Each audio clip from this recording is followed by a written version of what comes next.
مسلسل البطاش كان يروي قصصا من الحياة، لكن الحياة نفسها قدمت درسا قاسيا هذه المرة، درسا يذكرنا بأن الإبداع لا يكتمل إلا حين يقترن بالتأني.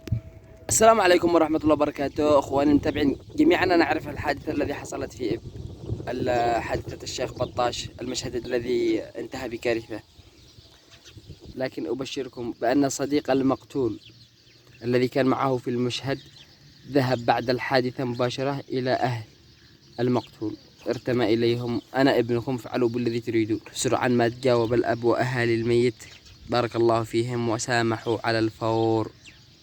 والله حملوا لنا رسالة أمل، رسالة كبيرة، رسالة تقدير للوالد محمد الإدريسي وسط مأساة أدمت القلوب وأثقلت النفوس.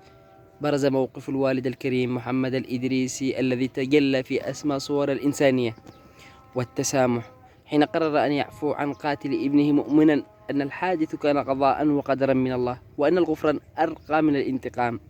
يا أبا بشار، لقد أظهرت لنا معنى القوة الحقيقية، القوة التي تأتي من القلب وتترجم إلى عفو يخفف الألم وينشر السكينة في نفوس الجميع.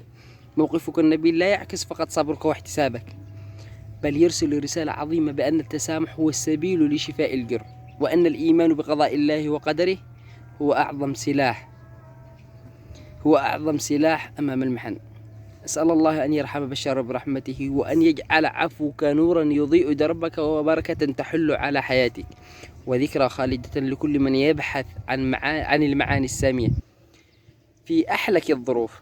أنت رمز للأب العظيم الذي حول الحزن إلى حكمة والوجع إلى درس للعطاء. والسلام عليكم ورحمته وبركاته.